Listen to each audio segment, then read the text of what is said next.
നമ്മൾ ഒരാളെ കുറച്ച് വർഷം കഴിഞ്ഞ് കണ്ടാൽ അവരോട് എന്തോ പറയുന്നത്? If we see a person after a few years, what is the first thing we will tell them about? നമ്മൾ ഒരു മാസം കഴിഞ്ഞ് ഒരാളെ കണ്ടാൽ എന്ത് വാംത നമ്മൾ അവരോട് കാണിക്കാൻ? What is the warmth that we will express towards that person after we see them after a month? I missed you man എന്ന് പറഞ്ഞ് ഓടിച്ചെന്ന് ഹഗ് ചെയ്തില്ലേ? Naturally, we will be the ones who draw close to them and hug them, saying, "Oh, I miss you, man." 2-3 വർഷം കഴിഞ്ഞിട്ടാണ് നമ്മൾ കാണുന്നതെങ്കിൽ പറയത്തില്ല, really missed you, so happy to see you. Or 2 or 3 years later, if you see that person, they will say that, "Oh, I really miss you. It is so happy. വളരെ സന്തോഷമാണ് നിന്നെ വീണ്ടും കണ്ടതില്." 8 വർഷം കഴിഞ്ഞിട്ട് താൻ എന്താ ഓരോ വരിയിലും അവരെ വ്രണപ്പെടുത്തുന്നത് പോലെ എഴുതുന്നത് എന്താ? Why is it the case that after 8 years in such a way as to he is wounding them that he is writing to these group of believers? പൗലോസിന് ഒരു കാര്യം അറിയാം, താനും ഈ സഭയും തമ്മിലുള്ള ബന്ധം സത്യത്തിന്റെ ബന്ധം മാത്രമാ. ഈ സത്യം പോയാൽ പിന്നെ അവിടെ ഒന്നുമില്ല ബന്ധം. Because Paul truly knew that the relationship that he had with the church and the church with him is the relationship of truth. If that truth is taken away, then there is nothing else in that relationship. പൗലോസും എഫെസസും തമ്മിലുള്ള ബന്ധം business ബന്ധമല്ല. It was not a business relationship or exchange that Paul and the church had with each other. പൗലോസും എഫെസസും തമ്മിലുള്ള ബന്ധം എന്റെ മോളെ അവിടത്തെ ഒരാൾ കല്യാണം കഴിച്ചു എന്നുള്ളതല്ല. The relationship Paul had with the church and vice versa was not that my son who is married to your daughter in your church. That is not the relationship here. ഒറ്റ ബന്ധമേ പാസ്റ്ററും സഭയും തമ്മിലുള്ളൂ. There is only one relationship between the pastor and the church. സത്യ സുവിശേഷത്താൽ 8 വർഷം മുമ്പ് വീണ്ടെടുക്കപ്പെട്ട ദൈവജനമാണ് നിങ്ങൾ. This is the born again believers that were saved 8 years before by true gospel. സത്യ സുവിശേഷവുമായി അയക്കപ്പെട്ട അപ്പോസ്തലനാണ് ഞാൻ. I am the apostle who was sent out to you with the true gospel. നമ്മുടെ ഇടയിൽ വേറെ ഒന്നുമില്ല. There is nothing else that is a business between us. കർത്താവിനോട് ആഴമായി പറയുന്നു, ദൈവദാസന്മാരെ കേൾക്കണം, നിങ്ങളും വിശ്വാസികളും തമ്മിൽ വചനത്തിന്റെ ബന്ധമല്ലാതെ വേറെ ഒരു ബന്ധവും പാടില്ല. Tonight to the servants of God the word of the Lord, and is speaking very deeply that there is no other relation that the servants of God has with the church except that is of the true word of God. Business ബന്ധം ട്രൂത്തിനെ അതിന്റെ മുനയെ ഒടിക്കും. And surely the sharpness of the true part of the truth will be broken away if it is according to the business exchange. ഏത് ഫ്രണ്ട്ഷിപ്പിനെക്കാട്ടിൽ വലുതാണ് kingdom ട്രൂത്തിന്റെ ബന്ധം? Much more than any friendship we find in this world, സത്യത്തിന്റെ രാജ്യത്തിന്റെ സുവിശേഷം, രാജ്യത്തിന്റെ സത്യം എന്നുള്ളത്. അങ്ങനെയുള്ളവർ ഇന്ന് എന്നെ കേൾക്കുന്നുണ്ടോ? ട്രൂത്താണ് എന്നെ സഭയിൽ കൊണ്ടുവന്നത്. ട്രൂത്ത് അല്ലാതെ ഒരു ബന്ധം എനിക്ക് ആ സഭയിലില്ല. Are such people hearing my voice tonight that the relationship I have with the church is only regarding the truth, is only with the truth? There is no other relation I have with the church except with the truth. അതിവിടെ എല്ലാവരും ഇന്ന് രാത്രി ശോധന ചെയ്യണം. So every one of us here tonight should be able to examine that. What is your relationship with the church that you are going to? നാം കടന്നു പോകുന്ന സഭയുമായിട്ടുള്ള നമ്മുടെ ബന്ധം എന്തുവാണ്? ആ സഭയിലോട്ട് നിങ്ങളെ അട്രാക്ട് ചെയ്തത് എന്താണ്? What is that one factor that attracted you towards that church? ആ സഭയിലെ മ്യൂസിക് ആണെങ്കിൽ അത് തെറ്റിപ്പോയി. It is surely wrong if it is the music that attracted you to the ആ church. സഭയിലെ പാർക്കിങ്ങിന്റെ സ്പേസ് ആണെങ്കിൽ അത് തെറ്റിപ്പോയി. If it is a parking space available that drew you to the church, then it is wrong. ഒരു സഭയിലോട്ട് നമ്മൾ പോകുന്നത് അവിടെ സത്യമുണ്ട്, അവിടെ സുവിശേഷമുണ്ട്, അവിടെ യേശുവിന്റെ സാന്നിധ്യമുണ്ട്.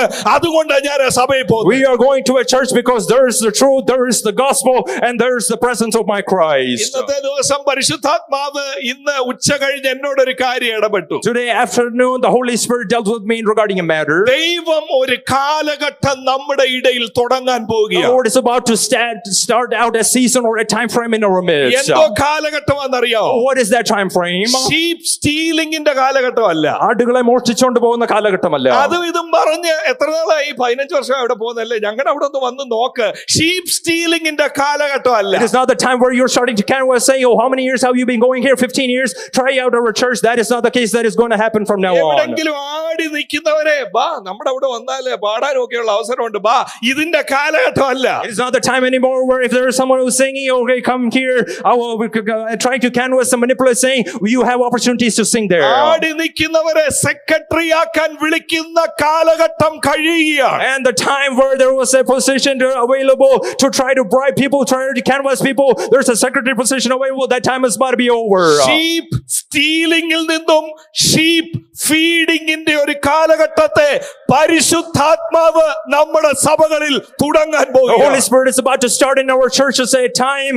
ആടുകളെ മോഷ്ടിക്കുന്നതിന് പകരം ആടുകളെ പോഷിപ്പിക്കുന്ന ഒരു കാലം. അപ്പോ ഒരു പ്രശ്നമുണ്ട്. ആടുകൾ വന്നിരിക്കും, പോഷിപ്പിച്ചില്ല എങ്കിൽ അവർ അടുത്ത ഞായറാഴ്ച സഭയെ കാണാം. There is an issue or problem here that if you're not able to feed the sheep, then they will find out another church and will go somewhere else. അത് ഈ ദേശത്തിൽ, ഈ പട്ടണത്തിൽ ദൈവം ചെയ്യും. And the Lord will do that in this city, in this place that we are in. ഷീപ്പിന് ആഹാരം കിട്ടാതെ വരുമ്പോ they will check for one more week. They won't come because they are hungry every Sunday. When the sheep is not able to find, they're searching for food. പക്ഷെ അവർക്ക് ആഹാരം കിട്ടാതെ വരുമ്പോൾ അവർ ഒരാഴ്ചയും കൂടെ നോക്കി നിൽക്കും. പക്ഷെ അതിനുശേഷം അവർ ആഹാരം ലഭിക്കുന്ന, പോഷകം ലഭിക്കുന്ന അടുത്തൊരു സഭയിലേക്ക് കടന്നു പോകാൻ ഇടയെത്തിക്കും. സാധാരണ സഭ മാറുന്നത് എപ്പോഴാ? When do we usually switch church or transfer to a different church? എനിക്ക് അവരോട് ഇരിക്കാൻ വയ്യ. പ്രോബ്ലം ഉണ്ട്, ഇന്റർപേഴ്സണൽ റിലേഷൻഷിപ്പ് ഉണ്ട്. I am starting another church. I have an interpersonal issue or a relationship issue I have with the person, brother or sister who's sitting next to me. ഞാൻ അതുകൊണ്ട് ഒരു പുതിയ സഭ ആരംഭിക്കുകയാണ്. ഇത് മറ്റ് സഭയായിട്ട് നമുക്ക് വിളിക്കാം. പുസ്തകം നോക്കുമ്പോ ക്രമീകരണം ഇല്ലാതെ തുടങ്ങുന്നതൊന്നും അവിടത്തെ സഭയായി വിളിക്കാൻ പോലും കഴിയത്തില്ല. We might be able to call it with whatever names we want to, as a new church, this church, that church, but if anything that is not according to the order or the conduct or the godliness of the word of God, then that is not the church that God calls. Sheep feeding ന്റെ ഒരു കാലഘട്ടം ദൈവം എഴുന്നേൽപ്പിക്കുന്നു. The Lord is about to rise up a time frame, a season. ആടുകളെ പോഷിപ്പിക്കുന്ന ഒരു കാലഘട്ടം. ബുധനാഴ്ചയും വ്യാഴാഴ്ചയും ആകുമ്പോ അടുത്ത ഞായറാഴ്ച വരുന്നവർക്കുള്ള തീറ്റയുമായി കാത്തിരിക്കുന്ന ഇടയന്മാരെ ഈ പട്ടണത്തിൽ ദൈവം എഴുന്നേൽപ്പിക്കാൻ The Lord is പോകുന്നു. about to raise up the shepherds who are waiting from Wednesday and Thursday on, waiting anxiously for the sheep who are to come on Sunday in order to feed them. അവർ വ്രണപ്പെടുത്തുന്ന സത്യങ്ങൾ വിളിച്ചു പറയും. കാരണം ആടിന്റെ ആരോഗ്യത്തിന്റെ പൂർണ്ണ ഉത്തരവാദിത്വം ഏറ്റെടുക്കുന്ന ദൈവത്തിന്റെ പ്രതിപുരുഷന്മാരായി നിൽക്കുന്ന ഇടയന്മാരെ ദൈവം അന്വേഷിക്കുന്നു. ഈ തലമുറയിൽ ദൈവം എഴുന്നേൽപ്പിക്കാൻ Because in പോകുന്നു. this generation, God is about to rise up and He is looking for those shepherds who are standing at the forefront as the ambassadors, as the spokespersons for God, who are standing saying, we are the ones who will wait anxiously and will feed the sheep according to the wounding truth that is of the word of God. ഇന്നത്തെ കാലഘട്ടം പോലെ ആയിരുന്നു Ephesus കാലഘട്ടം. Just like the time we are living in today was the time of Ephesus. പൗലോസ് പറയുക 4:25 നിങ്ങൾ അന്യോന്യം ഭോഷ്ക് പറയല്ല്, സത്യം വിളിച്ചു പറ. സത്യമായി ദൈവത്തിന്റെ ഹിതം സുഹിപ്പിക്കാനല്ല, ആളിനെ തലോടുന്നതല്ല. സത്യം വിളിച്ചു പറ. നാം തമ്മിൽ അവയവങ്ങളല്ലോ. So Paul is calling out and proclaiming in verse 25, saying that we are members of one another, of the same body. Start calling out, start proclaiming the truth to one another. Let's stop speaking falsehood to each other. 4:14 പറയുക, ഇങ്ങനെ നാം ഇനി മനുഷ്യരുടെ ചതിയാലും ഉപായത്താലും തെറ്റിച്ചു കളയുന്ന തന്ത്രങ്ങളിൽ കുടുങ്ങിപ്പോകാതെ തക്കവണ്ണം ഉപദേശത്തിന്റെ ഓരോ കാറ്റിനാൽ അലഞ്ഞുഴലുന്ന ശിശുക്കളാകാതെ come to truth, സ്നേഹത്തിൽ സത്യം സംസാരിച്ച് ക്രിസ്തു എന്ന തലയോളം വളരുന്ന ആത്മീക പക്വതയുള്ള കൂടിവരവുകളാകുവാൻ പൗലോസ് അവരെ ചലഞ്ച് ചെയ്യുക. Paul is challenging this group of believers in order to be a spiritual congregation, a gathering that is according to Christ, as verses 14 and 15 saying he's challenging as a result. We are no longer to be infants, tossed here and there by the waves and carried about by every wind of doctrine, by the trickery of man and the cunningness of man and the different schemes that lead you astray of the devil, and afterwards speaking truth in love, we are to grow up in maturity into the head, which is Christ. ഈ 4:14 കാണുന്ന വാക്കുകൾ ചതി, ഉപായം, തന്ത്രം എന്നുള്ളതിന്റെ പിമ്പിൽ വ്യാപരിക്കുന്നത് സ്നേഹമല്ല, പൈശാചിക വ്യാപാരമാണ്. And surely the forces that work behind, just like we talk about the three things here, the trickery and the cunningness of man, as well as the schemes of the devil, it is not true love, it is not love, it is not truth, but rather a demonic deception and that force that is working behind it. നമ്മൾ കേൾക്കുമ്പോ നല്ല സുഖമായിരുന്നു. അത് സ്നേഹത്തിലല്ല പറഞ്ഞത്. നിങ്ങളെ ശരിക്ക് ഇഷ്ടമില്ലാതെ ഏതോ കൊള്ള ലാഭം കൊണ്ടാണ് സത്യം മറച്ചു വെച്ച് ചതി പിടിച്ച് ഉപായത്തിലും തന്ത്രങ്ങളിലുമാക്കി കേൾക്കാൻ ഇഷ്ടമുള്ളത് ആൾക്കാർ പറഞ്ഞുകൊണ്ടിരിക്കുന്നത്. And truly what is happening and what is being spoken to us is not, it might be things, it might be messages that might be soothing to our ears, but it's not in true love. It is not according to the truth of the word of God, but for some kind of false gain, some kind of monetary gain that they have been bribed by the devil.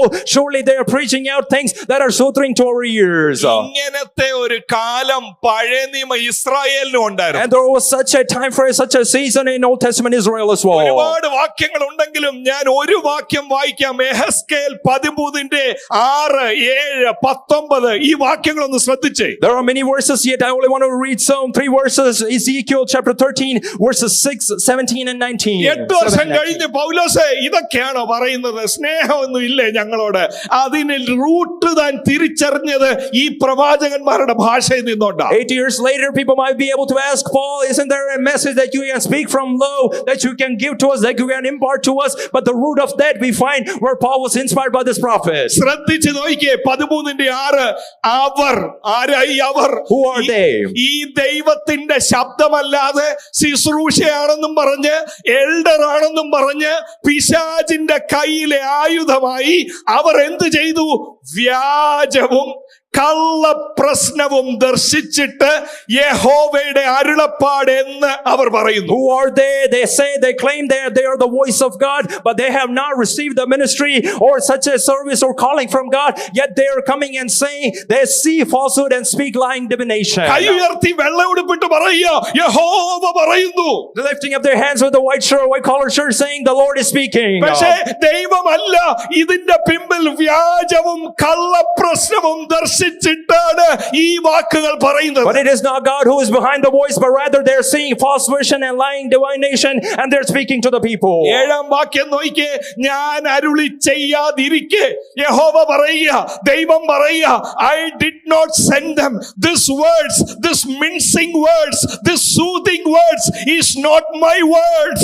ഞാൻ അരുളി ചെയ്യാതിരിക്കെ യഹോവയുടെ അരുളപ്പാടെന്ന് നിങ്ങൾ പറയുന്നതിനാൽ നിങ്ങൾ ദർശനം ദർശിക്കുകയും. The Lord is saying, I have not sent these people in order to speak to you, yet they are bringing out with these soothing words, these trickery words, with this falsehood and lying divination. 8-ാം വാക്യം, നിങ്ങൾ വ്യാജം പ്രസ്താവിച്ച് ഭോഷ്ക് ദർശിച്ചിരിക്കൊണ്ട് ഞാൻ നിങ്ങളോട് വിരോധമായിരിക്കുന്നു എന്ന് യഹോവയായ കർത്താവ് അരുളപ്പാട്. Verse 8, because you have spoken falsehood and seen a lie, therefore behold, I am against you, declares the Lord God himself. ചിന്തിച്ച് ഈ ചതിയുടെയും ഉപായത്തിന്റെയും ഭോഷ്ക് ദർശനത്തിന്റെയും പ്രശ്നം എന്താ? See, what is the root problem behind this falsehood, this lying divination, and this deception that is being spoken out? നമ്മൾ പറഞ്ഞ പോലെ എല്ലാരും ഒന്നും നമുക്ക് ശരിയാക്കാനൊക്കത്തില്ല. ഓരോരുത്തർ അവർ ലഭിച്ച കൃപ അനുസരിച്ചൊക്കെ പറയട്ടെ. ചിലപ്പോ ഇച്ചിരി ചതി കാണും, ചിലപ്പോ ഇച്ചിരി ഉപായം കാണും, സത്യമൊന്നും പറഞ്ഞില്ലെന്ന് വരും. അതൊക്കെ പോട്ടെ, ഒരു സൈഡിൽ കൂടെ പോട്ടെ. അങ്ങനല്ല പൗലോസ് പറഞ്ഞത്. കാരണം എന്താണ്? Paul did not say that, oh, there might be, according to each one's gift and grace that is given to them, there might be some deception or trickery that might be hiding or lying here and there, yet we are able to speak. But Paul did not say that. Why is the case? അതിന്റെ കാരണം 13:19 യെഹെസ്കേൽ വിളിച്ചു പറഞ്ഞു. The reason for that, Ezekiel called down in chapter 13, verse 19. മരിക്കരുതാത്ത ദേഹികളെ കൊല്ലേണ്ടതിനും ജീവിച്ചിരിക്കരുതാത്ത ദേഹികളെ ജീവനോടെ രക്ഷിക്കേണ്ടതിനും നിങ്ങൾ ഭോഷ്ക് കേൾക്കുന്ന എന്റെ ജനത്തോട് ഭോഷ്ക് പറയുന്നു. He say that God is saying, you are lying to my people, and to put to death some souls who should not die, and to keep others alive who should not live, by your lying to my people who listen to lies. Souls who should not die എന്ന് പറഞ്ഞ ആരാ? ആത്മാക്കൾ, മരിക്കേണ്ടാത്ത ആത്മാക്കൾ. Who are they?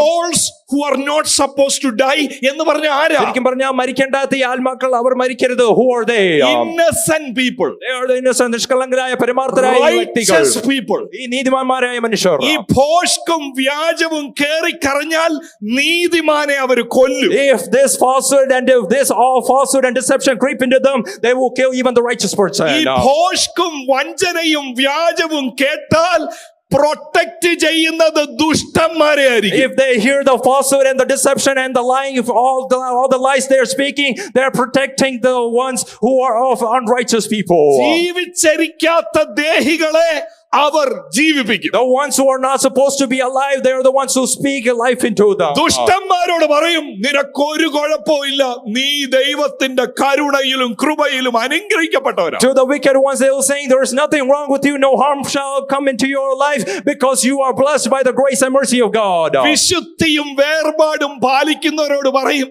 ഇതൊന്നുമല്ല വിശുദ്ധി കേട്ടോ, അവരെ കളിയാക്കി അവരെ ഇല്ലാതാക്കും. To the ones who are standing for holiness and separation, they will say, this is not truly holiness or separation. They will scorn and mock these people. ഇങ്ങനൊരു വ്യാപാരം ഇന്നുമുണ്ട്. Such a force of manifestation is still today. ദുഷ്ടന്മാരെ സംരക്ഷിക്കും, നീതിമാന്മാരെ അറക്കാൻ നോക്കും. The wicked ones are protected and the righteous ones are brought out to be slaughtered. പൗലോസ് പറയുന്നു, ഈ Ephesus സഭയിൽ ഞാൻ അത് അനുവദിക്കത്തില്ല. Paul is saying that I will not allow this to happen in the Ephesus church. നീതിമാന്മാരെ നീതിയുള്ളവരായി കാണാൻ നമ്മൾ പഠിക്കണം. We should be the ones who are starting to learn to see the righteous ones as they are. വിശുദ്ധന്മാരെ വിശുദ്ധിയുള്ളവരായി കാണാൻ നമ്മൾ അഭ്യസിക്കണം. We should be the ones who are training up to see holy people just as they are. ദുഷ്ടന്മാരെ വെളുപ്പിക്കുന്നതല്ല വചന ശുശ്രൂഷ. Oh, the preaching of the word is not whitewashing the ones who are wicked. ദുഷ്ടന്മാരെ comfortable ആക്കുന്നതല്ല വചന ശുശ്രൂഷ. The preaching of the word and the ministry of the word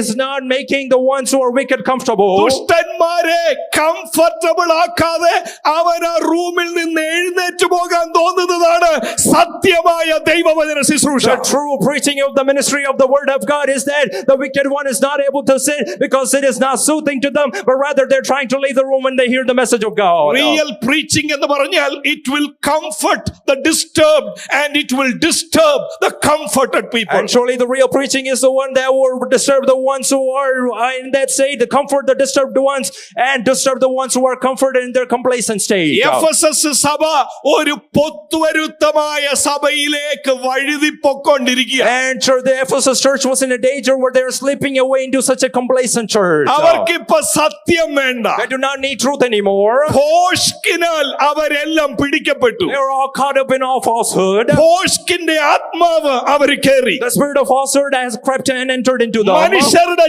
ചതിയും ഉപായവും പുൾപിറ്റിൽ വരാൻ തുടങ്ങി. The trickery and the cunningness of man started to come and arrive into the pulpit. ദൈവത്തിന്റെ ശബ്ദം മറച്ചു വെച്ചുകൊണ്ട് കള്ള അപ്പോസ്തലന്മാരും കള്ള പ്രവാചകന്മാരും പൈശാചിക ആത്മാവിന്റെ ഉത്തേജനത്താൽ ഭോഷ്ക് ദർശിക്കാൻ തുടങ്ങി. Oh, false prophets and false apostles have entered the pulpits, and with them being empowered by the spirit of the devil, being empowered by the spirit of the demonic forces, have started to preach all kind of trickery. ഒരു കാര്യം ഇവിടെ ഇരിക്കുന്ന എല്ലാവരും ശ്രദ്ധിച്ച് കേൾക്കണം. Everyone who's sitting here has to pay attention to one thing. നമ്മളിൽ ചിലരെ വരിഞ്ഞ് കെട്ടി ഇരിക്കിയിരിക്കുന്നത് ഈ ഭോഷ്കിന്റെ ആത്മാവാണ്. This is the spirit of falsehood that has truly binded and bonded some of us who are sitting here. ദൈവത്താൽ പ്രയോജനപ്പെടേണ്ടവരെ അവരിലെ ദൈവ വിളി തന്നെ നഷ്ടപ്പെടുത്തിയത് ഈ ഭോഷ്കിന്റെ ആത്മാവിന്റെ ശുശ്രൂഷയാണ്. This is the ministry of the spirit of falsehood for the ones who have the calling of God upon them,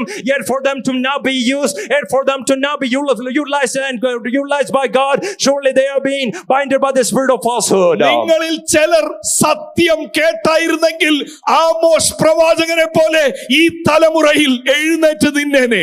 If some amongst you have heard this voice of truth, I heard this message of truth from God, then just like prophet Amos in his time, some would have rose up from us. എന്നാൽ ഈ ഭോഷ്ക് നിങ്ങളുടെ കാലിൽ കെട്ടിയിട്ടു. But this false has been binded up upon your feet. ഇങ്ങനെ ഒരാളെ ഞാൻ കഴിഞ്ഞ ദിവസം വേറൊരു സംസ്ഥാനത്ത് വെച്ച് കണ്ടു. I saw such a kind of person in another state. ദൈവത്താൽ ഉപയോഗിക്കപ്പെട്ട ഒരു ആളാന്നുള്ളത് കാണുമ്പോഴേ അറിയാം. We can surely realize and distinguish that this was a person who was used by God before. ഇപ്പോ ഒരു പ്രൊഫസറായി മാന്യനായി അതിനകത്തൊന്നും തെറ്റില്ല, പഠിപ്പിച്ചുകൊണ്ടിരിക്കുക ഒരു university. And now he's a professor, a distinguished professor at a university, and there's nothing wrong with that. ഞങ്ങൾ തമ്മിലുള്ള personal conversation ആണ്. It is a personal conversation with both of us. ഞാൻ അദ്ദേഹത്തോട് പറഞ്ഞു, God has invested so much in you. Are you sure you are called to be in this university teaching, or are you called to preach the gospel? And surely I was able to say that to that person, ദൈവം നിങ്ങളിൽ ഒത്തിരി കാര്യങ്ങൾ നിക്ഷേപിച്ചിട്ടുണ്ട്.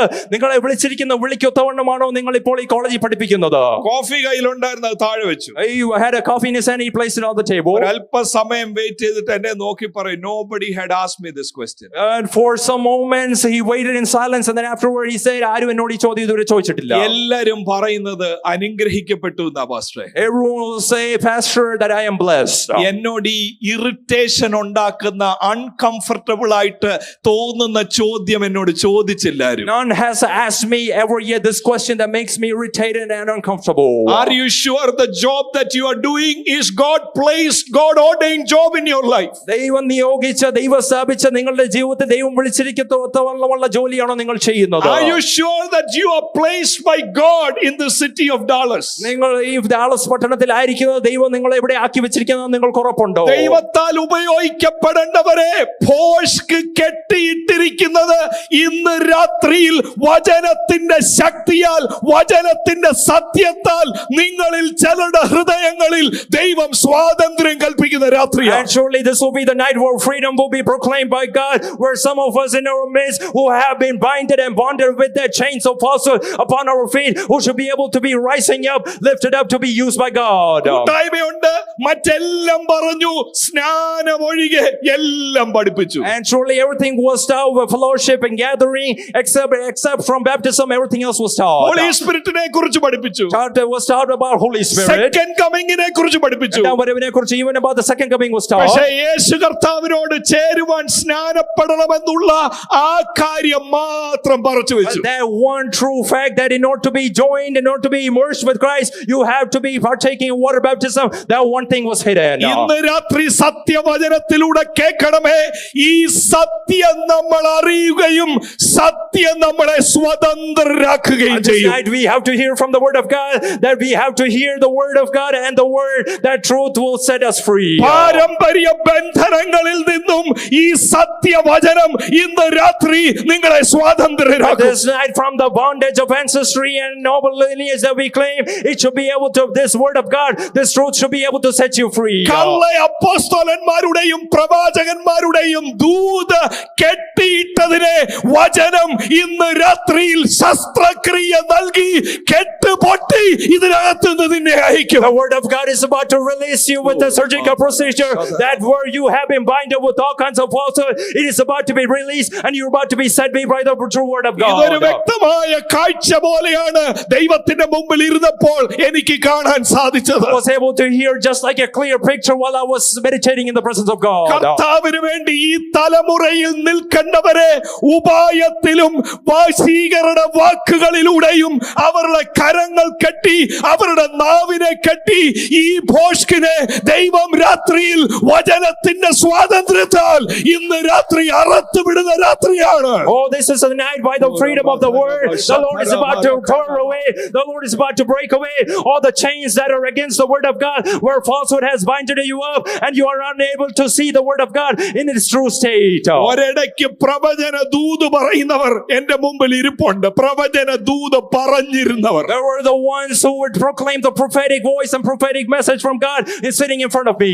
ദൈവത്തിൽ നിന്നും കേട്ടവർ എന്നെ ഇന്ന് രാത്രി ശ്രദ്ധിക്കുന്നുണ്ട്. There are ones who are hearing me who once heard truly the voice of God. എന്നാൽ പുറമോട്ട് തിരിഞ്ഞു നോക്കുമ്പോ പൈസ ഉണ്ടാക്കി, വീടുണ്ടാക്കി, നഷ്ടപ്പെട്ടത് പ്രാർത്ഥനാ ജീവിതവും പ്രവചന ദൂതുമാണെങ്കിൽ ഇന്ന് രാത്രി പറയണം, എന്നോട് ക്ഷമിക്കണമേ, ഞാൻ മടങ്ങി വരുന്നു, അങ്ങയുടെ സത്യത്തിലേക്ക് ഞാൻ മടങ്ങി വരുന്നു. But in the midst of all the monetary gain and the house and the treasures and wealth that you have gained in this world, you have to look back and see that if I was able to hear the voice of God once, if I were able to speak the prophetic word from God once, then still, Lord, forgive me because I don't have my prayer life. Forgive me because I don't have spending time meditating with the presence of God with your word. Lord, bring it back to me in my life.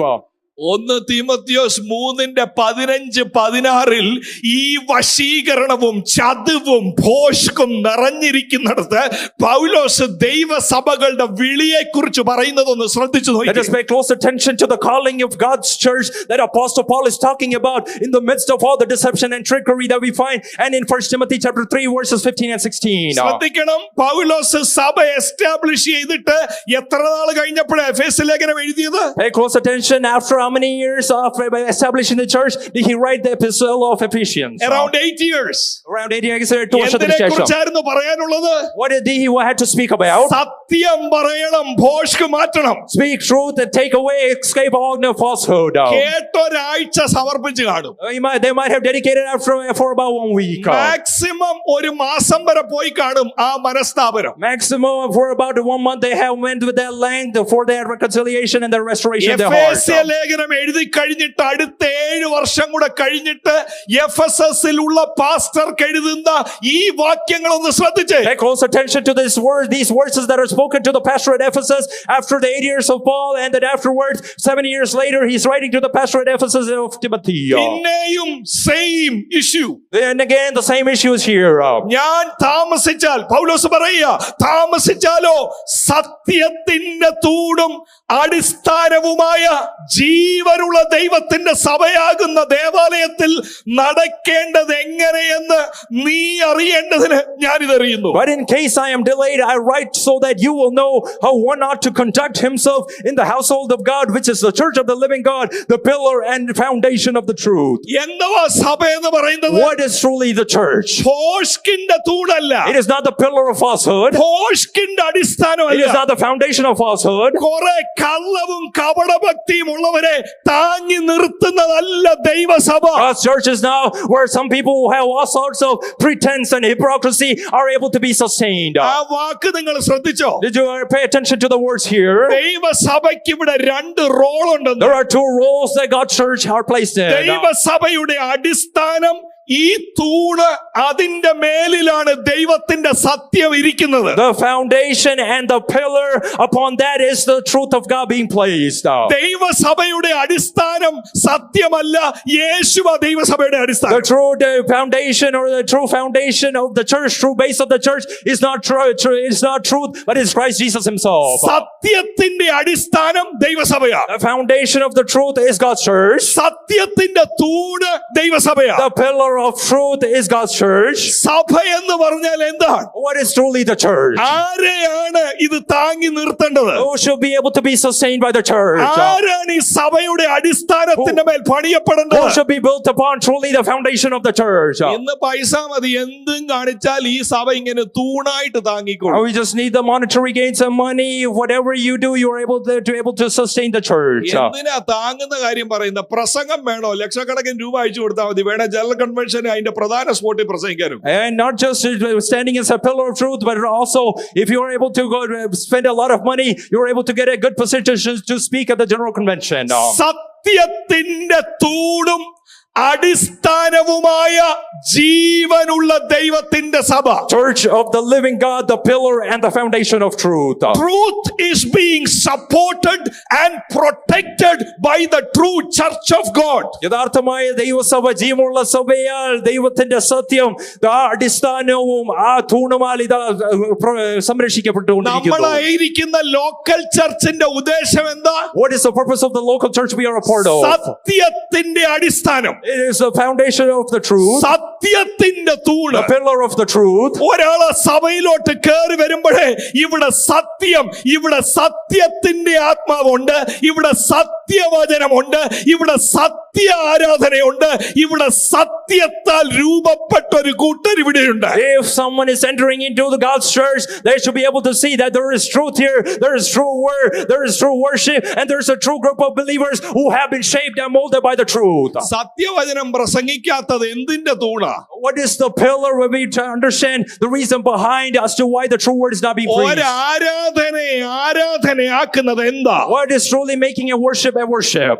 സത്യത്തിലും ആത്മാവിലുമാണ് നമ്മൾ ആരാധിക്കുന്നത്. Are we worshiping both in the spirit and in truth? വചനത്താൽ രൂപപ്പെടാത്ത കുറെ പേര് പാടുമ്പോ അത് ആരാധന എന്ന് വിളിക്കാൻ കഴിയുകയില്ല. You cannot call it a worship when a lot of people who are not shaped by the word of God are singing and praising, so they say. വചനത്താൽ രൂപപ്പെടുന്നവരെ അവരുടെ സ്വഭാവത്തിൽ, അവരുടെ വാക്കുകളിൽ തിരിച്ചറിയാൻ The കഴിയും. ones who are shaped and molded by the word of God, in their words, in their actions, behaviors and attitude, you are able to recognize them. അവരുടെ മ്യൂസിക്കിന്റെ പ്രിസിഷനും സ്കില്ലും കുറവാണെങ്കിലും വിശുദ്ധ വിശുദ്ധരായവർ ഇൻസ്ട്രുമെന്റ്സിലേക്ക് അടുക്കുമ്പോ സ്വർഗം പറയും, ഐ ലൈക്ക് ദിസ് വർഷിപ്പ്. ഇതെന്നെ ആരാധിക്കുന്ന വിശുദ്ധ ജനത്തിന്റെ ആരാധനയാണ്, ഞാൻ അതിൽ പ്രസാദിക്കുന്നു. Even if the precision and the skill of the musician who is coming up on stage, it might be a little low, it might be not of a talent of the world, but yet the heaven is able to look at that because they're a true person standing for holiness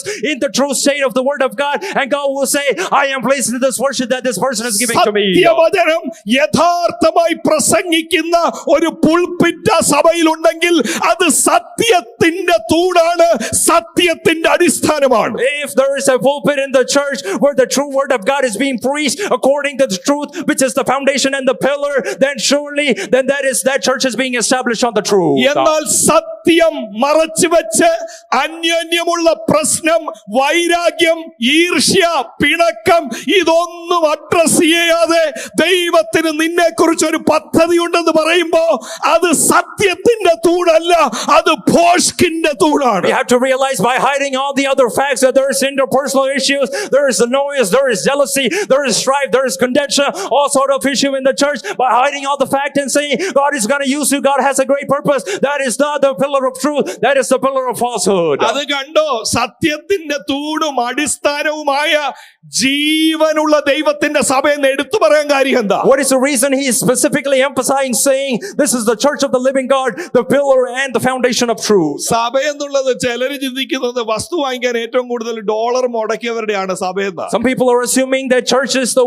one in the possession or the inheritance of the one who has spent the most money to purchase the church building. സഭയല്ല വാങ്ങിച്ചത്, ഒരു സ്ഥലമാ You വാങ്ങിച്ചത്. did not buy the church, but just as a plot for the land. സഭ വാങ്ങിക്കാൻ ഡോളറിന് കഴിയത്തില്ല. The dollar is not able to purchase the church. നമുക്കിങ്ങനെ ഒരു building വാങ്ങിക്കാൻ പണിയാ. We are able to buy a building, purchase a building like this and build. ചിലപ്പോ നമ്മൾ പറയത്തില്ല, എന്റെ കൈയാണ് ഇതെല്ലാം പെയിന്റ് ചെയ്തത്, അത് സഭയുടെ പെയിന്റ് അല്ല, അത് ബിൽഡിംഗിന്റെ paint. Some people will claim with great contention saying that, oh, my hands painted all the walls of the church. You did not paint the walls of the church, but rather just the building. നമ്മൾ പണിഞ്ഞ building ആണെങ്കിലും നമ്മുടെ കൈ കൊണ്ടടിച്ച paint ആണെങ്കിലും അത് ജീവനുള്ള ദൈവത്തിന്റെ സഭയാണ് കൂടി വരുമ്പോ. Even if it is built by our hands, the physical building, or the walls have been painted with our physical hands, yet when the congregation comes together, it is the church of the living God. കർത്താവിന്റെ രക്തത്താൽ വീണ്ടെടുക്കപ്പെട്ടവർ 10 പേരാണെങ്കിലും 15 പേരാണെങ്കിലും ഞായറാഴ്ച വിശുദ്ധിയോടെ അവർ കൂടി വരുമ്പോ ആ കൂടിവരവിനെ വിളിക്കുന്നതാണ് ജീവനുള്ള ദൈവത്തിന്റെ സഭ. The people who have been reborn, redeemed, and to be coming to the congregation as a together, whether it is 10 people or 15 people, when they come together as a congregation, that is the church of the living God. അതിന് വലുപ്പമല്ല കാര്യം. For that, it is not the length that is the matter. ബിൽഡിംഗിന്റെ വൃത്തിയല്ല It is കാര്യം. not the cleanliness of the building that is the matter. അവിടെ വന്നിരിക്കുന്നവരുടെ വിശുദ്ധിയാ കാര്യം. They're the one who has entered, the one who has gathered his holiness. ഇന്ന് എങ്ങനെങ്കിലും ആൾക്കാരെ കൂട്ടാൻ നോക്കുകയാണ് ആൾക്കാർ. Now people are trying to see how we can gather the most people. Through compromise, through deception, through lies, we are trying to make the church grow. പോഷ്കിലൂടെയും കപടത്തിലൂടെയും വഞ്ചനയിലൂടെയും ഏതു വിധത്തിലും പുത്തുവിധത്തിൽ ആളുകളെ കൂട്ടിവരുത്തുവാൻ, ആളുകളെ സഭയെ വളർത്തുവാൻ നാം ഒരു കാര്യം നോക്കിക്കൊണ്ടിരിക്കുന്നു. മനസ്സിലാക്കണമേ, സത്യത്തെ മറച്ചു വെച്ച് അവിടെ ആളുകൾ വന്നിരുന്നാൽ അത് ദൈവം മുമ്പാകെ സഭയല്ല, അതൊരു ക്ലബാണ്. സഭയെ സഭയാക്കുന്നത് അത് സത്യത്തിന്റെ അടിസ്ഥാനവും തൂണുമായി We മാറുമ്പോഴാണ്. have to realize one true reality and the fact that if the truth is hidden and people gather together, then that is not a church, but rather just a nightclub, just a club or in an ordinary club, but rather the church is the pillar and the foundation of truth itself. പൗലോസ് പറയുന്ന കണ്ടോ, എഫെസസുകാരുടെ പാസ്റ്ററാ ഇരുന്നിട്ട് പറയുക, ഞാൻ നിങ്ങളുടെ founding pastor ആന്ന് പറഞ്ഞുകൊണ്ട് നിങ്ങൾ രക്ഷപ്പെടത്തില്ല. Paul is saying that he was the founding pastor, but he is saying that just because I was your founding pastor, you are not going to be saved. ഞാൻ നിങ്ങളുടെ ഫസ്റ്റ് പാസ്റ്റർ എന്ന് പറഞ്ഞുകൊണ്ട് അവർക്ക് അവിടെ ഒരു കൺസെഷൻ കിട്ടത്തില്ല. They're not able to receive a concession in heaven just because they say Paul was our first pastor. ആര് കൂടി വരവ് തുടങ്ങിയാലും No matter who is gathering, they're starting the gathering. അത്ര വലിയ ബിൽഡിംഗ് ആണെങ്കിലും, No matter how big the building is, നഗരത്തിലെ ഏറ്റവും നല്ല musicians ആണ് അവിടെ even ഇരിക്കുന്നതെങ്കിലും, if it is the greatest musicians, talented musicians in the city, ഒരു സഭയെ സഭയാക്കുന്നത് സത്യവചനമാണ്. what makes a church, it is the true word of God. സത്യവചനം ഇല്ലാതെ സത്യത്തിൽ ഒരു ആരാധന ഇല്ല. Without the true word of God, there is no worship in truth. ഞാനൊരു ചെറുപ്പക്കാരൻ pastor ഇന്ന് പറയുന്നത് കേട്ടു. When God is visiting a town and a city, he is looking for a place of worship. ഞാനൊരു ചെറുപ്പക്കാരൻ ഒരു പാസ്റ്റർ പറയുന്നത് കേൾക്കുവാനിടയായി തീരുന്നു. ദൈവം ഒരു പട്ടണം സന്ദർശിക്കുമ്പോൾ ഒരു ആരാധന സ്ഥലം നോക്കിക്കൊണ്ടിരിക്കുകയാണ്. We are looking for a church that preaches the word, but God is looking for a church which worships. He was responding saying that പറഞ്ഞു, നാം ഒരു ആരാധന സ്ഥലം നോക്കിക്കൊണ്ടിരിക്കുവാണ്, പക്ഷെ കർത്താവ് ഒരു സത്യവചനം പ്രസംഗിക്കുന്ന ഒരു സ്ഥലം ഞങ്ങൾക്കുണ്ട്, പക്ഷെ കർത്താവ് നോക്കുന്നത് ഒരു ആരാധന സ്ഥലമാണ്. ഇതേ ആളിന്റെ ഒരു ഇന്റർവ്യൂ ഞാൻ യാദൃശികമായി ശ്രദ്ധിച്ചപ്പോൾ പറയാം, I don't prepare for Sunday messages. Coincidentally, I was able to see an interview of this person beforehand. ഞാൻ ഞായറാഴ്ച പ്രസംഗത്തിന് വേണ്ടി ഒരുങ്ങാറില്ല. Because it is too much of a hard work.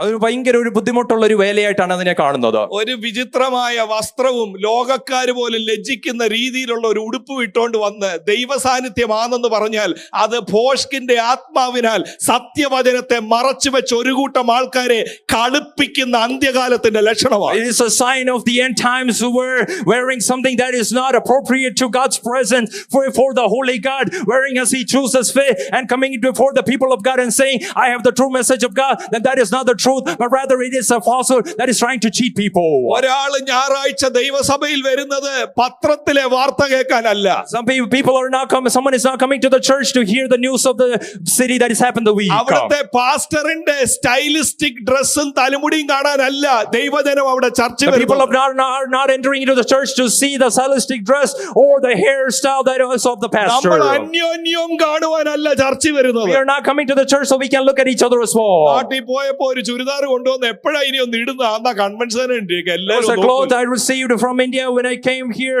When is a good opportunity for me to wear that? Oh, conversion is the best place. ആരും ചോദിച്ചില്ലെങ്കിൽ തിരിച്ചു പോകുന്ന വഴി പറയേ കൊള്ളത്തില്ലയോ, ആരും ഒന്നും ചോദിച്ചില്ലല്ലോ. If no one asks anything, he will say that, oh, didn't no one pay attention? Is it not good enough? എന്തിനാ നമ്മൾ ചർച്ചിൽ പോകുന്നത്? Why are we going to the church? നമ്മുടെ ഏറ്റവും നല്ല വസ്ത്രങ്ങൾ പ്രദർശിപ്പിക്കാനുള്ള സ്ഥലമല്ല ദൈവസഭ. So God's church is not the place where we are trying to display our great clothes. ഒരു ഫീൽ ഗുഡ് മ്യൂസിക്കിന് വേണ്ടി പോകുന്ന ഇടയല്ല ചർച്ച. God's church is not the place where we're going for a feel good music. കുറെ കഴിക്കാൻ വേണ്ടി ബിരിയാണി കഴിക്കാൻ പോകുന്നിടമല്ല ദൈവസഭ. God's church is not a place where we're going to eat a lot of biryani. അവിടെ ജീവനുള്ള ദൈവം താമസിക്കുന്ന വീടാണ് രക്ഷിക്കപ്പെട്ടവരുടെ കൂട്ടം. It is a group of the people where there is Almighty God in his house where he is dwelling. എഫെസ്യലേഖനം 2:20-21 പൗലോസ് അവരോട് പറഞ്ഞായിരുന്നു, അവനിൽ കെട്ടിടം മുഴുവൻ യുക്തമായി വിശുദ്ധിയോടെ ചേർന്ന് കർത്താവിൽ വിശുദ്ധ മന്ദിരമായി വരുന്നു.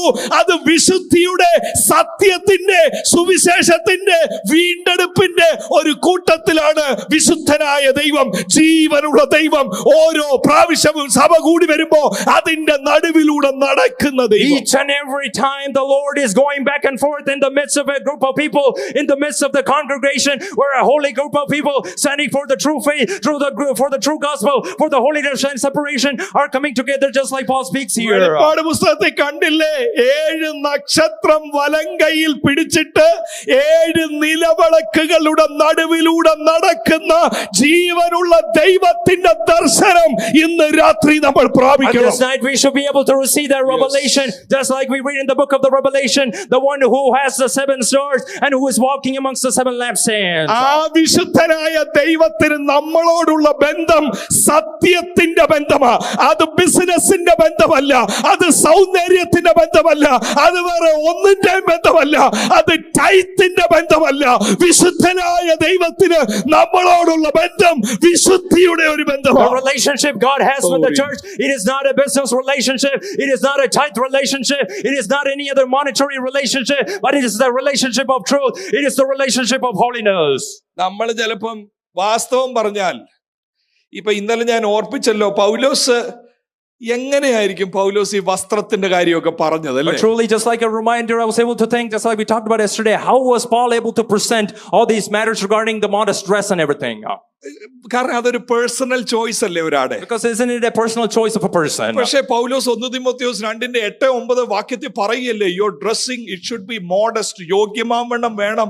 എന്താ ഇങ്ങനെയൊക്കെ പറയാൻ കാര്യം? But just like Paul talks in the 1 Timothy, your dressing has to be modest, it has to be appropriate to the presence of God. Why do he speak like that? ചിലർക്ക് ഇതൊക്കെ ഇഷ്ടമാ പറയാൻ. ഈ പ്രസംഗത്തിന്റെ 1 മണിക്കൂറിന്റെ 15 മിനിറ്റും വസ്ത്രത്തിന്റെ കാര്യമാണ് പറഞ്ഞു കുറെ പേര് ഇക്കിളിയിട്ട് ചിരിപ്പിക്കുന്ന ശുശ്രൂഷ. Because there are some people who have such a kind of ministry, or so they say, where if they are given an hour for 15 minutes, they're trying to make the people laugh and tickle with the jokes they're trying to make about the dress. എനിക്ക് തോന്നുന്നില്ല പൗലോസ് അങ്ങനെ സമയം കളയാനോ ചിരിപ്പിക്കാനോ അല്ല വസ്ത്രത്തെ കുറിച്ച് I പറയുന്നു. don't think Paul spoke in that matter where he wanted to make people laugh or make them tickle so that they would think it was a good message. നിവർത്തിയില്ലാത്തോണ്ടാ താൻ പറയുന്നു. Because he had no other option, he couldn't bear, he had to speak like that. ആരെയും പരസ്യക്കോലമാക്കാനല്ല പൗലോസ് വസ്ത്രത്തെ കുറിച്ച് I പറയുന്നു. did not speak about clothes or dress so in order to make anyone a public shame. അത് പറയുമ്പോ കുറച്ചു പേര് ചിരിക്കുമെന്ന് പ്രതീക്ഷിച്ചല്ല പൗലോസ് പറയുന്നത് യോഗ്യമാവണ്ണം dress I did കഴിയണം. not say you have to wear modest dress, especially regarding to the presence of God, so that you think that some people will laugh. കാരണം പൗലോസിന് ഒരു വെളിപ്പാട് കിട്ടി.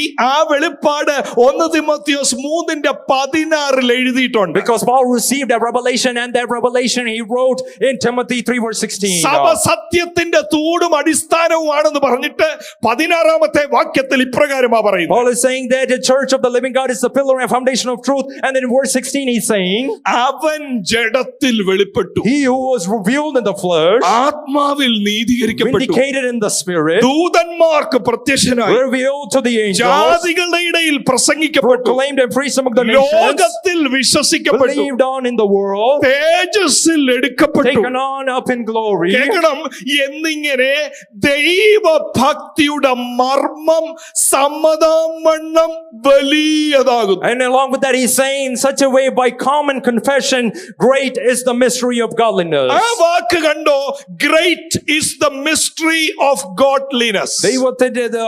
ദൈവത്തിന് സമ്മതമാവണ്ണം, ദൈവഭക്തിയുടെ മർമ്മം സമ്മതമാവണ്ണം വലിയതാകുന്നു. ഇതേ വാക്കാണ് വസ്ത്രത്തിന്റെ കാര്യം പറയുമ്പോൾ 2:8-9 ഇതേ വാക്കാ പറയുന്നത്. This is the same word that he has used in chapter 2 verses 8 and 9 regarding modest dress. ദൈവഭക്തിയെ സ്വീകരിച്ചവർ എന്നാ പറയുന്നത്. He is saying the ones who have received or accepted godliness. എന്നാണോ എഴുതിയിരിക്കുന്നത് എന്ന് 1 തിമോത്തിയോസ് 2:9 നോക്കിക്കേ. Let us look at 1 Timothy 2 verse 9 to see if that is what is really written. അവിടെ പറയുന്നത് ദൈവഭക്തിയെ, I also want the women to dress modestly with decency, propriety എന്നൊക്കെ പറയുന്നത് അത് profess to worship God, അവർക്കത് യോഗ്യമാണ്. He's saying that it is appropriate for them because they are professing the godliness of God. ദൈവഭക്തിയെ സ്വീകരിക്കുന്ന സ്ത്രീകൾ. വാക്ക് കണ്ടോ, ദൈവഭക്തിയെ സ്വീകരിക്കുന്ന സ്ത്രീകൾക്ക്. It says that the ones who are accepting, professing godliness, for those women it is appropriate. എന്തുവാ ഈ ദൈവഭക്തിയുടെ മർമ്മത്തിന്റെ വലുപ്പം എന്ന് പറഞ്ഞു? What is he talking about here regarding the great is the mystery of 1 godliness? Timotheos 3:16 ദൈവഭക്തിയുടെ മർമ്മത്തിന്റെ വലുപ്പം, great is the mystery of godliness. He's talking about here, Apostle Paulos, ദൈവഭക്തിയുടെ മർമ്മത്തിന്റെ വലുപ്പം, the great is the mystery of godliness that he's mentioning here. ഇതേ വാക്ക് തന്നെ ഡ്രസ്സിനെ കുറിച്ച് പറയുമ്പോൾ പറയാ, ദൈവഭക്തിയെ സ്വീകരിച്ചവർ they should be careful. പറയുന്നത് ലിബറലിസത്തിന്റെ അല്ല, എന്തും ധരിക്കാം എന്നല്ല പറയുന്നത്, എപ്പോഴും വെള്ളയായിരിക്കണം. ചിലർ പറയുന്നത് വെള്ള മാസ്ക്, വെള്ള സോക്സ്, ഇതല്ല പൗലോസ് പറയുന്നത്. Paul is not talking about it when he's talking about the ones who have accepted or the ones who profess godliness. It is not on one side liberalism, one extreme saying you can wear whatever you want, on the other side extremism saying you have to have white shoes, white pants, everything should be white. Liberalism പറയുന്നു ദൈവം നിന്റെ ഹൃദയം കാണുന്നു, എന്തോ ഇട്ടോണ്ട് വന്നാലും ദൈവത്തിന് നിന്റെ ഹൃദയം അറിയും. Liberalism is saying with the idea that God is seeing your heart, God is just looking at your heart, whatever you wear it is okay. ഇതിന്റെ അപ്പുറത്ത് ലീഗലിസം പറയുന്നു 3 മീറ്റർ 3.5 വേണമായിരുന്നു. There's on the other side, on the other extreme, legalism saying that it is 3 meters only, it has to be 3.5. നാളൊരിടത്ത് പറ്റിയതാ, വെള്ള hand kerchief അല്ലായിരുന്നു. അതിനൊരാൾ വന്ന് പറയും, master വെള്ള ഹാൻഡ് കർച്ചീഫ് ആയിരിക്കും കൈ നല്ലത്. ഞാൻ അതിൽ പിന്നെ വെള്ള കൊണ്ട് നടക്കുന്നു. An incident that happened beforehand where someone came to me and said, Pastor, as it would have been appropriate for you to have a white handkerchief, and when I heard that, after that I would start having a white handkerchief. പൗലോസ് പറയുന്നത് വെള്ള തൂവാലയുടെ കാര്യമല്ല. Paul is not talking about the white handkerchief here. പൗലോസ് പറയുന്നത് വെള്ള ഉടുപ്പിന്റെ അല്ല, അതുകൊണ്ടാണ് ഞാൻ ഇന്ന് വൈകിട്ട് വെള്ള ഇട്ടത്, ഇത് പറയാൻ വേണ്ടിയാ. Paul is not talking about the white shirt as well, that is why I wore it tonight. പൗലോസ് പറയുന്നത് വെള്ള സോക്സിന്റെ അല്ല. Paul is not talking about the white socks as well. പൗലോസ് പറയുന്നത് ലിബറലിസവും അല്ല ലീഗലിസവും Paul അല്ല. is not talking about liberalism on one side or legalism on the other Paulose side. പറയുന്നത് ഗോഡ്ലിനെസിനെ കുറിച്ചാണ്. Paul is talking about ദൈവഭക്തിയെ കുറിച്ചാണ് പൗലോസ് ഇവിടെ സംസാരിക്കുന്നത്. ദൈവഭക്തി എന്ന വാക്കിന്റെ അർത്ഥം എന്താ? What is truly the word godliness truly ആ mean? മർമ്മം ഇരിക്കുന്നത് യേശു കർത്താവിന്റെ ഈ ലോകത്തിലേക്കുള്ള വിരവിലും ജീവിതത്തിലും കണ്ടുകിട്ടുന്ന ആ വലിയ മർമ്മം. That great mystery when I am looking upon the Lord's arriving and his life upon the earth. അവൻ ജഡത്തിൽ വെളിപ്പെട്ടു. ആര്? ഈ വലിയ ദൈവം ജഡത്തിൽ വെളിപ്പെട്ടു, പ്രത്യക്ഷനായി, പ്രസംഗിക്കപ്പെട്ടു. ഈ വലിയ ദൈവത്തിന് ചേരുന്നതായിരിക്കണം എന്റെ വസ്ത്രം മാത്രമല്ല, സഭയിൽ വരുമ്പോൾ എന്റെ ഭാഷ, എന്റെ ശരീരഭാഷ, എന്റെ വസ്ത്രധാരണം, ഇതെല്ലാം ഈ ഹോളി ഗോഡിന്, ഹോളിനെസ്സിന് That ചേരുന്നതായിരിക്കണം. means that Paul is talking about he who was revealed in the flesh, Almighty God himself, truly the one who is vindicated in the spirit, seen by angels, proclaimed among the nations. That means that not just in my modest dressing, but in the way, my body language, my words, every action, when I am coming before the holy God, just like we see in holiness, we are to be like that. എന്താ വാക്കിന്റെ അർത്ഥം? Great is the mystery of godliness എന്ന് പറയുന്നത് എന്താ? What is it talking about? അപ്പോസ്തലനായ പൗലോസ് പറയുന്നു ദൈവഭക്തിയുടെ മഹത്വമായ മർമ്മം. ഇത് വായിക്കുമ്പോഴേ രണ്ട് വാക്യങ്ങൾ വചനം അറിയാവുന്നവരുടെ മനസ്സിൽ ഓർമ്മ വരും. When we are reading the word, the ones who are familiar with the verses, so two verses will come to your mind. Great is the mystery of godliness എന്ന് പറയുമ്പോൾ ആ രണ്ട് വാക്യം മനസ്സിൽ വന്നു. ദൈവഭക്തിയുടെ മർമ്മം വലിയതാകുന്നു എന്ന് പറയുമ്പോൾ there should be two verses that come to our heart. പ്രവർത്തികളുടെ പുസ്തകം 19:28 ഈ എഫെസസിൽ വെച്ച് അവർ ഇത് കേട്ട് ക്രോധം നിറഞ്ഞവരായി എഫേസ്യരുടെ അർത്തമീസ് മഹാദേവി, അർത്തമീസ് ആണ് വലുത് എന്നവർ ആർത്തു. In Acts chapter 19 verse 28, when they heard this and were filled with rage, they began crying out saying, great is the Artemis of the Ephesians. അപ്പോസ്തലപ്രവൃത്തി 19:34 എഫേസ്യരുടെ അർത്തമീസ് മഹാദേവിയാണ്, ഗ്രേറ്റ് ആണെന്ന് അവിടെയുള്ളവർ പറഞ്ഞു. In verse 34 itself, the same verse again, great is the Artemis of the Ephesians, the ones who are calling out in the same city. എഫെസസിൽ ഉള്ളവർക്ക് അർത്തമീസ് ആണ് great. For the ones who are dwelling in the city of Ephesus, Artemis is the great person for them. അർത്തമീസ് ദേവതയെ കുറിച്ച് പറയുന്നത് the queen of all goddess. The goddess of Artemis, she's talked about as സകല ദേവതമാരുടെയും മുകളിലുള്ള ദേവത. സൗന്ദര്യത്തിന്റെ ദേവത, The goddess of beauty, ആഡംബരത്തിന്റെ ദേവത, the goddess of abundance, മറ്റുള്ളവരെ ആകർഷിക്കുന്ന ദേവത. a goddess who attracts others. പൗലോസ് രക്ഷിക്കപ്പെട്ടവരോട് പറയുക, Paul is speaking to the ones who are saved. വെളിയിലുള്ളവർ പറയുന്നു great is goddess Artemis. And there's speaking on the other side, great is the Artemis goddess. അകത്തുള്ളവർ പറയേണ്ടത് great is the God of the world എന്നല്ല, great is Jesus who came into the world to save me.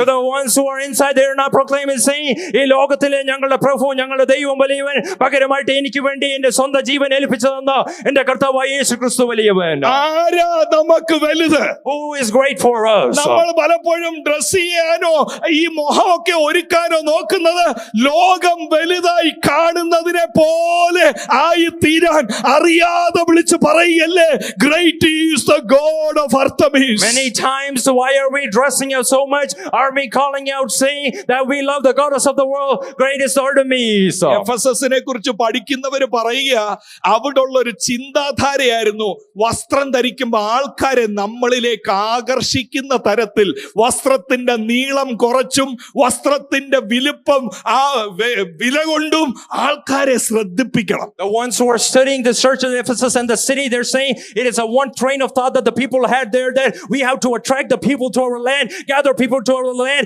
according to the dress that we have. ചർച്ച തുടങ്ങിയിട്ട് 14 വർഷമായി. 14 years have passed after the church has ആദ്യം pastored. ഈ പ്രശ്നം ഒന്നുമില്ലായിരുന്നു. There was not a problem such as this first. പൗലോസ് പ്രസംഗിച്ച സമയത്ത് അവർ സത്യമാ കേട്ടത്. They truly heard the truth when Paul preached. അവർ യേശുവിനെ കുറിച്ചാ കേട്ടത്. They heard about Jesus. അവർ വചനത്തിലൂടെയാണ് കറക്റ്റ് ചെയ്യപ്പെട്ടത്. They were corrected through the word of God. എന്നാ പൗലോസ് അവിടുന്ന് പോയി കഴിഞ്ഞപ്പോ വ്യാജാത്മാക്കൾ ഭോഷ്ക് പറയുന്നവർ അതിനകത്ത് കയറി. But Paul, as soon as Paul departed from the land, the ones who speak false, the ones who have the deceitful spirits, entered and creeped into the church. അവര് പറഞ്ഞു ഇതൊന്നും സാരമില്ല, ഇങ്ങനെ പറഞ്ഞുകൊണ്ടിരുന്ന സഭയിലൊന്നും ആരും വരത്തില്ല. They are saying that these are not an issue. If you speak like this, no one will come into the church. സഭയെ കുറിച്ച് പൗലോസിന്റെ ദർശനമല്ല താൻ വിളിച്ചു പറയുന്നത്, സഭയുടെ നാഥനായ യേശുവിന്റെ ദർശനം വിളിച്ചു പറയുക. സഭ എന്നുള്ളത് ആളിനെ കൂട്ടുന്ന ഇടമല്ല, അത് സത്യത്തിന്റെ തൂണും അടിസ്ഥാനവുമായി ദൈവഭക്തിയുടെ വലുപ്പം തിരിച്ചറിഞ്ഞവർ കൂടി വരുന്ന സ്ഥലമാണ്. Paul is not calling out his own vision or revelation here regarding church, but the Lord of the church, his vision, his revelation, saying this is the greatest, the mystery of godliness. This is a church where people gather, where truth is be spoken, which has a foundation and pillar. നിങ്ങളുടെ കുടുംബത്തിൽ ഏത് ശബ്ദമാ കേൾക്കുന്നത്? Great is the mystery of godliness എന്നാണോ കേൾക്കുന്നത്, അതോ great is the power in this world എന്നാണോ?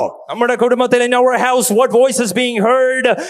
ദൈവത്തിന്റെ മർമ്മം, ദൈവത്തിന്റെ ഭക്തിയുടെ മർമ്മം അത് വലിയതാണ്, അത് മഹത്വമേറിയതാണ്, ഓരല്ലേ മറ്റൊരു സൈഡിൽ ഈ ലോകത്തിന്റെ പ്രഭുവാണ്, ഈ ലോകത്തിന്റെ ദൈവനാണ് ഏറ്റവും പണ്ടുള്ള വലുത്. ഭക്തന്മാർ വിളിച്ചു പറഞ്ഞില്ലേ, സഭ എന്താണെന്ന് മനസ്സിലാക്കി ദൈവഭക്തിയുടെ മർമ്മത്തിന്റെ വലുപ്പം തിരിച്ചറിഞ്ഞവർ പാടിയില്ലേ, വെള്ളത്തിൻ കുമിള പോലെ മിന്നി വിളങ്ങിടുന്ന ജഡിക സുഖങ്ങൾ എന്നെ എതിർത്തിയിടുകിൽ സുന്ദരന മനോഹര, അങ്ങയെ ഓർക്കുമ്പോ, അങ്ങയുടെ ത്യാഗം കാണുമ്പോ ഈ ലോകത്തോട് ചേരാൻ എനിക്ക് കഴിയത്തില്ല.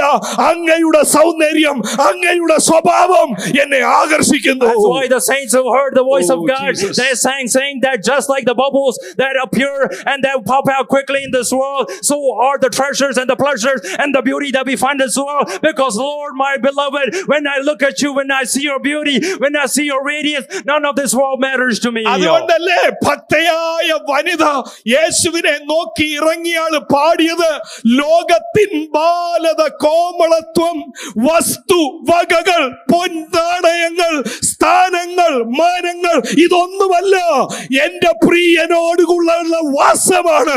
That is great more than anything in this world. The woman of God who set out seeing the Jesus himself, his face, she set out saying that it is not the position, it is not the honor, it is not the treasures, it is not the money, nothing else that the world can buy me that is great to me, but the Lord I have whom I set after. ആരുടെ സർട്ടിഫിക്കറ്റാ നമുക്ക് വേണ്ടിയത്? Whom certificate do we need in our life? ലോകത്തിന്റെ certificate വേണോ? You are great. Do you need the certificate of the world? നീ ഒരു വലിയ മനുഷ്യനാണ്. അതോ ദൈവത്തിന്റെ സർട്ടിഫിക്കറ്റ് വേണോ? This is my beloved son. Or do you need the voice and the certificate of God saying authentically, even in the പ്രിയപുത്രൻ? അതുകൊണ്ടല്ലേ ഭക്തൻ പാടിയത്, ലോകം ഏതും യോഗ്യം അല്ലെനിക്കതാ, ശോകമില്ല ഭാഗ്യം എനിക്കുണ്ട് ക്രിസ്തുവിൽ. അടുത്ത കേൾക്കണം, നാഥന് മുൾമുടി നൽകിയ ലോകമേ നീ തരുന്ന പേര് എനിക്കെന്തിനാ? That's why Son of God saying that all the treasures and riches of the world, no matter world what you offer, it does not matter for me, because you are the same world that placed that crowning thorn upon my Lord's head. Why do I need a position that you give to me?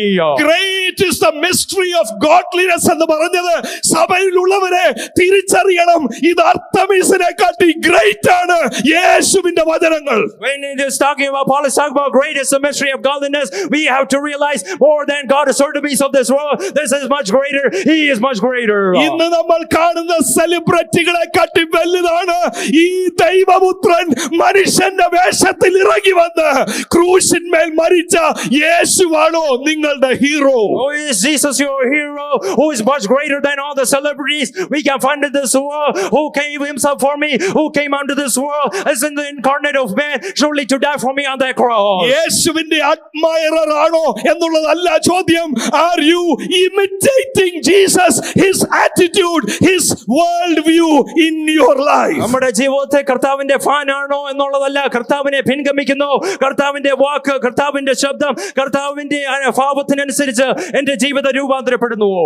ഈ എഫെസസുകാർ എവിടെ വരെ ചെന്നെന്നറിയാമോ? അതുകൂടെ പറഞ്ഞിട്ട് അവസാനിപ്പിക്കാം. Do we know to what point these people of Ephesus tried to go to? We'll talk about that and conclude. 4-ാം അധ്യായം 17-ാമത്തെ വാക്യം മുതൽ ഒന്ന് ശ്രദ്ധിച്ചേ. Let us focus on chapter 4 verses 17 onwards. പൗലോസ് പറയുക, യോ ജാതികളെ പോലെ നിങ്ങൾ ജീവിക്കല്ലേ. Paul is saying that, oh, do not live unto you like the Gentiles. Gentiles. should no longer live as the Gentiles do. പൗലോസ് പറയുകയാണ്, ജാതികളെ പോലെ നിങ്ങൾ ജീവിക്കരുത്. നിങ്ങളുടെ മനസ്സ് തഴമ്പിച്ചു പോകരുത്. Your mind should not be callous. നോക്കിയേ 4:17 വാക്യമാണ് നമ്മൾ വായിക്കുന്നത്. 4:17. കർത്താവിനെ സാക്ഷീകരിച്ച് പറയുന്നത് എന്തെന്നാൽ, ജാതികൾ എന്ന് പറഞ്ഞാൽ അർത്തമീസ് വലുതായി കരുതുന്നവർ ചെയ്യുന്നത് പോലെ, വ്യർത്ഥ ബുദ്ധി അനുസരിച്ച് നടക്കുന്നത് പോലെ നിങ്ങൾ ഇനി Paul നടക്കരുത്. is saying, forming together, testifying together with the Lord, is saying that just like the Gentiles who call out the name of Artemis in the futility of their mind, you should not walk like them anymore. അവരുടെ മനസ്സ് ഇരുണ്ടുപോയവരാ എന്ന 18 വാക്യത്തിൽ പറയുന്നു. Verse 18, Paul is saying their understanding has been darkened. അവർ അത്യാഗ്രഹമുള്ളവരാ എന്ന 19 വാക്യത്തിൽ പറയുന്നു. Verse 19, he's saying they are with every kind of greediness. എങ്ങനെയുണ്ട് പ്രിയ ദൈവമക്കളെ ഇന്ന് സഭ? Yeah, beloved, how is the church state today? എത്ര കിട്ടിയാലും മതി വരത്തില്ല. No matter how much you receive, you're not enough. അത്യാഗ്രഹം എന്നുള്ളത് തലയ്ക്ക് പിടിച്ചിരിക്കുക പലരുടെ. Greediness has caught up to many people's minds and brains. ചോദിച്ചാൽ ഇതെല്ലാം കൂട്ടിവെച്ച് പറയണം, ഞാൻ അനുഗ്രഹിക്കപ്പെട്ടു. അത് അർത്തമീസിന്റെ ഭാഷയാ. Somehow you have to gather up and treasure up all the store up all the treasures and say, oh, I am blessed. That is not the voice of God, that is the voice of Artemis. എത്ര കൂട്ടിവെച്ചിട്ടും പോരാ, കുറച്ചുകൂടെ അനുഗ്രഹം. കാരണം എനിക്ക് ലോകത്തിന്റെ മുമ്പിൽ എനിക്ക് ദൈവത്തിന്റെ മഹത്വം വെളിപ്പെടുത്തണം. No matter how much I gather, it is not enough, because I want to gather all that because I want to show the glory of God in front of the world. ലോകത്തിന്റെ മുമ്പിൽ ദൈവം മഹത്വം വെളിപ്പെടുത്തിയത് ക്രൂശിലാണ്. It is on the cross that God revealed His glory in this world. ദൈവത്തിന്റെ ശക്തി ലോകത്തിന്റെ മുമ്പിൽ വെളിപ്പെടുത്തിയത് ക്രൂശിതനായ യേശു. എന്റെ ദൈവമേ നീ എന്നെ കൈവിട്ടത് എന്തെന്ന് ചോദിച്ച് സഹനത്തിലൂടെയാ ദൈവത്തിന്റെ ശക്തിയും ജ്ഞാനവും ഈ ലോകത്തിന് മുമ്പിൽ The വെളിപ്പെടുത്തി. power and the wisdom and the knowledge of God was revealed to this world when my Lord Jesus Christ was upon that cross, laid upon that cross, when He cried out, bearing the pain, saying, my God, why have thou forsaken me? നിങ്ങൾക്ക് വിചാരിക്കാൻ ഒക്കുന്നുണ്ടോ ഈ എഴുതുന്ന pastor ഇപ്പൊ എവിടെ ഇരിക്കുന്നത് അറിയാം? Are you able to assume? Do you know where this pastor is writing to the churches right now? കാരാഗൃഹത്തിൽ ഇരിക്കുക. He is in prison right now. ഒരു കൈ പടയാളിയുടെ കൈയുമായി ചെയിൻ ചെയ്തുകൊണ്ടിരിക്കുക. And one hand is being chained close to a soldier. അർത്തമീസ് ദേവിയുടെ അലർച്ച, നീ അനുഗ്രഹിക്കപ്പെട്ടവനല്ല, നീ ശപിക്കപ്പെട്ടവനാണ്. The voice and the uproar of the Artemis goddess is that you are not blessed, you are cursed. നിനക്ക് വീടില്ല, You do not have a house. നിനക്ക് അനുഗ്രഹമില്ല. There's no blessing in your life. കാരാഗ്രഹത്തിൽ കിടന്ന ദൈവഭക്തിയുടെ വലുപ്പം തിരിച്ചറിഞ്ഞവൻ 1:3 പറയുക, സ്വർഗത്തിലെ സകല ആത്മീയ അനുഗ്രഹങ്ങളാലും എന്നെ അനുഗ്രഹിക്കുന്നവനല്ല, എന്നെ അനുഗ്രഹിച്ചിരിക്കുന്നവരെ ഞാൻ ആരാധിക്കുന്നു. Oh, Paul, who received that revelation of godliness, that mystery of godliness in chapter 1 verse 3 is saying, we have been blessed, not saying we will be blessed, not saying we are to be blessed, but rather I am blessed with every heavenly blessing from above. കാരാഗ്രഹത്തിൽ കിടക്കുന്നവന്റെ അനുഗ്രഹം എന്തുവാ? What is the blessing of the person who is in prison? അവന്റെ വണ്ടിയുടെ brand അല്ല അവന്റെ അനുഗ്രഹം. His blessing is not the brand of his car. അവൻ ഉണ്ടാക്കി വെച്ച ബിൽഡിംഗ് അല്ല അവന്റെ അനുഗ്രഹം. His blessing is not the building that he has gathered. കാരാഗ്രഹത്തിൽ കിടക്കുന്നവൻ പറയുന്നു, അർത്തമീസിന്റെ വലുപ്പത്തെക്കാട്ടിൽ ഞാൻ കണ്ടു ഇൻകാർനേഷനിലൂടെ മനുഷ്യവേഷനായ യേശുവിന്റെ ത്യാഗം. അത് അനുഭവിക്കാൻ എനിക്കൊരു ഭാഗ്യം കിട്ടിയെങ്കിൽ അതാ ഏറ്റവും വലിയ അനുഗ്രഹം. The one who has seen the revelation, he said, it is not the goddess of Artemis, it is not the goddess of the Ephesians that claim out that is the great, but rather the one who as the incarnate of man came into this world in order to die for me. His revelation I have seen, that is great for me. ഇന്ന് രാത്രി ക്രൂശിന്റെ ദർശനം നമ്മുടെ കൺമുമ്പിൽ കാണുന്നുണ്ടോ? At this night are we able to see that vision of cross above our eyes? നാഥന് മുൾമുടി നൽകിയ ലോകത്തിന്റെ പേരാണോ നമുക്ക് വലുത്? Are we seeking out the so-called great name of the world that gave crowning thorn to my Lord? അന്നത്തെ Ephesus പോലെ ഇന്ന് ഡാളസും അലറുന്നുണ്ട്. Great is the God here. Just like the goddess of Artemis, just like the Ephesus cried out, the city of Dallas is crying out today, great is the God here. നിങ്ങളിൽ എത്ര പേര് വിളിച്ചു പറയും, that is not the God who is great, the God of this world, but what is great is the mystery of godliness that I see in the humanity, in the sacrifice, in the death, in the forgiveness which Jesus extended. How many of us are able to call out saying, ഈ ലോകത്തിന്റെ പ്രഭു ആ ദേവനല്ല, ഏറ്റവും വലിയവൻ, ഏറ്റവും ഏറ്റവും മഹത്വമേറിയവൻ പകരമായിട്ട് എനിക്ക് വേണ്ടി തന്റെ സ്വന്തം ജീവൻ അർപ്പിച്ച് എനിക്ക് വേണ്ടി സഹിച്ച് എനിക്ക് വേണ്ടി ത്യാഗം അനുഭവിച്ച് ആ ക്രൂസിൽ എനിക്ക് വേണ്ടി മരിച്ച ആ കർത്താവാണ് എനിക്ക് വേണ്ടി വലിയവൻ. പിശാചിനിടം കൊടുക്കരുത്. Do not give the devil a foothold. എന്ന് പറഞ്ഞാൽ എന്താ What does അർത്ഥം? that truly mean? യേശുവിന് ചേരാത്ത ഒരു ഭോഷ്ക് നമുക്ക് വേണ്ട. We do not need a falsehood that does not align with Christ. യേശുവിങ്കൽ നിന്ന് അകറ്റുന്ന വഞ്ചനയും മനുഷ്യന്റെ ആലോചനകളും നമുക്ക് വേണ്ട. I do not need the deception and the counsels of man that take away the reproach of Christ. മനുഷ്യന്റെ ഉപായത്തിൽ നിന്നും വഞ്ചനയിൽ നിന്നും പിശാചിന്റെ തന്ത്രങ്ങളിൽ നിന്നും സത്യമുള്ള യേശുവിന്റെ അടുക്കലേക്ക് സത്യവചനത്തിലേക്ക് നമുക്ക് മടങ്ങി പോകാം. Oh, let us turn back away from the trickery and the cunningness of man and the schemes of and the methods of the devil in order back to the true state of my Christ. ഇന്ന് രാത്രി നമുക്ക് ലഭിക്കുന്ന ഒരു അവസരമാണ്. This night we are receiving an opportunity. നമ്മളെല്ലാവരും ഇവിടെ കൂടി വന്നു ഒരു അനുഗ്രഹിക്കപ്പെട്ട പ്രസംഗം കേട്ടിട്ട് പോകാനല്ല. We are not all gathered here together to have just a fellowship and to hear a blessed message. ഇതൊരു ഓപ്പർച്യൂണിറ്റി ദൈവം നമുക്ക് The നൽകുകയാണ്. Lord is granting us an opportunity tonight. What will you cry out? Will you cry out, great is the mystery of godliness, or will you say, great is the goddess Artemis? നാം എന്താണ് കരയുവാൻ? നമ്മുടെ നിലവിളി എന്തുവാണ്? ദൈവത്തിന്റെ മർമ്മം, ദൈവത്തിന്റെ മഹത്വം, ദൈവഭക്തി അതാണോ ഏറ്റവും വലുത്, അതോ ഈ ലോകത്തിന്റെ പ്രഭുവാണോ?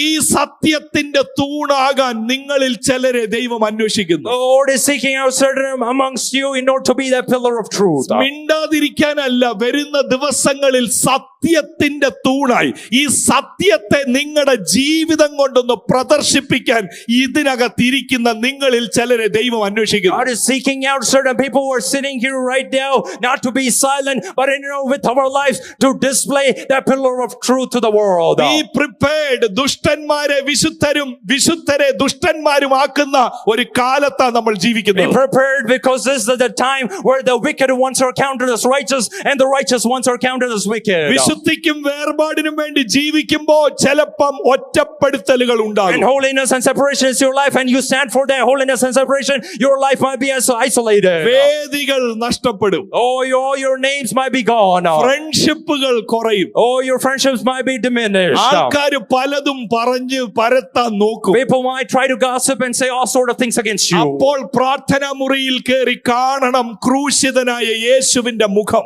That night, because I am entering into that prayer room, because the face of my crucified Christ. ഞാൻ ഇന്ന് ഉച്ച കഴിഞ്ഞും കണ്ടു എന്റെ യേശുവിന്റെ മുഖം ആത്മാവിൽ ഞാൻ കാണുന്നു. Even after late afternoon, I was able to see in the spirit my Christ face. അതിനോളം ശോഭയില്ല ഈ ലോകത്തിലെ ഒരു ശക്തിക്കും. No power or force of this world has such much majesty or radiance. എന്റെ ഫ്രണ്ട്സ് എന്നോട് പിണങ്ങിയാലും യേശുവിനെ പിണക്കാൻ ഒക്കത്തില്ല. Even if my friends are silent against me, I cannot have the Lord be silent മൂക്കിൽ against me. ശ്വാസമുള്ള ഒരു മനുഷ്യനെ let down ചെയ്താലും ഈ ദൈവത്തെ ലെറ്റ് ഡൗൺ ചെയ്യാൻ ഒക്കത്തില്ല. Even if I am letting down some people of this world who have their breath at their nostrils, I am not able to let down my God who is above me. ഫാമിലിയായിട്ട് തൂണായി സത്യത്തിന് വേണ്ടി നിൽക്കാമോ?